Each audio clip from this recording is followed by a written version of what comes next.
PMA ഗഫൂറിൻ്റെ വരൂ ഈ ചിറകിലൊളിക്കൂ എന്ന ഈ പുസ്തകത്തിൽ ഒരു അധ്യായം, അതിൻ്റെ പേര് വേദനകൾ വേരുകളായി മാറുന്നു എന്നാണ്.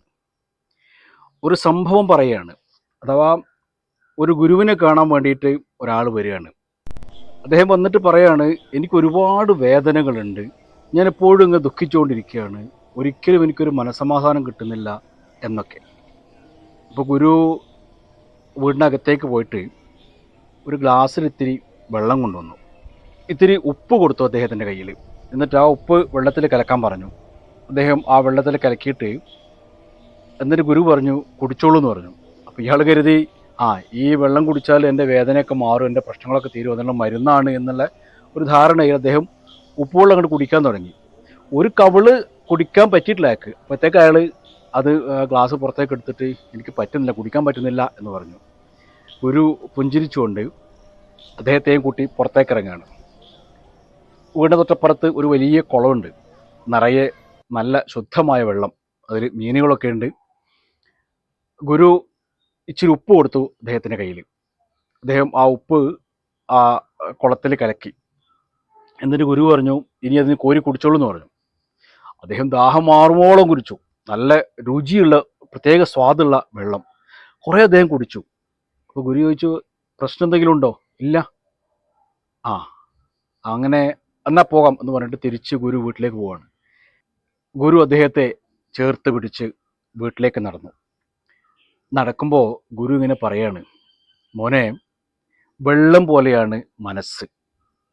അത് എത്രത്തോളം കൂടുതലുണ്ടാകുന്നോ, അഥവാ മനസ്സ് എത്രത്തോളം വിശാലമാകുന്നോ, അതിനനുസരിച്ച് ഉപ്പിൻ്റെ പുളിപ്പ് ഇല്ലാതായിക്കൊണ്ടേയിരിക്കും.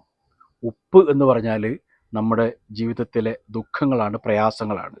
ദുഃഖങ്ങളും പ്രയാസങ്ങളും ഇല്ലാത്ത ജീവിതം ഉണ്ടാവില്ല. എല്ലാ മനുഷ്യർക്കും അവരവരുടേതായ ദുഃഖങ്ങളുണ്ട്, പ്രയാസങ്ങളുണ്ട്, ബുദ്ധിമുട്ടുകളുണ്ട്. അതിന് പരിഹാരം നമ്മുടെ മനസ്സ് വലുതാക്കുക എന്നുള്ളതാണ്. അഥവാ കുറച്ച് ഉപ്പിടുമ്പോൾ കൂടുതൽ വെള്ളത്തിൽ ആ ഉപ്പ് കലക്കുക എന്നുള്ളതാണ്. അങ്ങനെ മനസ്സ് വലുതാക്കി കഴിഞ്ഞാൽ നമുക്ക് നമ്മുടെ വേദനകൾ, നമ്മുടെ പ്രയാസങ്ങളൊന്നും ഒന്നും അല്ലാതെ ആയിത്തീരും. അതിന് നമ്മൾ ചെയ്യേണ്ടത് ധാരാളം അറിവ് നേടുക എന്നുള്ളതാണ്. വായിക്കുക, പഠിക്കുക, ആളുകളുമായി സംവദിക്കുക, യാത്ര ചെയ്യുക, കേട്ട് പഠിക്കുക. ഇങ്ങനെ എന്തൊക്കെ അർത്ഥത്തിൽ നമുക്ക് അറിവ് നേടാൻ പറ്റുമോ അങ്ങനെ അറിവ് വർദ്ധിപ്പിക്കാൻ ശ്രമിക്കുക.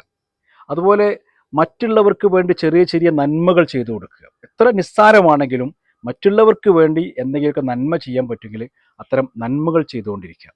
നമ്മുടെ മനസ്സിൽ സന്തോഷം കിട്ടുന്ന ചെറിയ ചെറിയ കാര്യങ്ങളൊക്കെ ഇങ്ങനെ ചെയ്തുകൊണ്ടിരിക്കുക.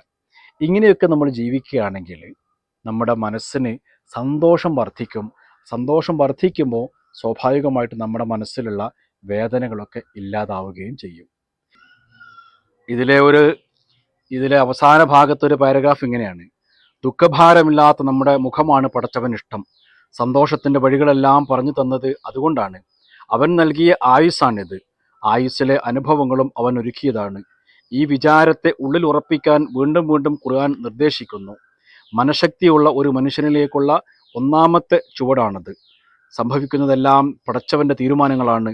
അവൻ്റെ തീരുമാനങ്ങളോ ഒന്നും പിഴക്കില്ല. നമ്മളൊന്ന് കാത്തിരിക്കണമെന്നേ ഉള്ളൂ. ഒന്ന് ആലോചിച്ചാൽ അറിയാം, ദുഃഖങ്ങളല്ല, അവയുടെ മുന്നിൽ നമ്മൾ തോറ്റുപോകുന്നതാണ് വലിയ ദുരന്തം.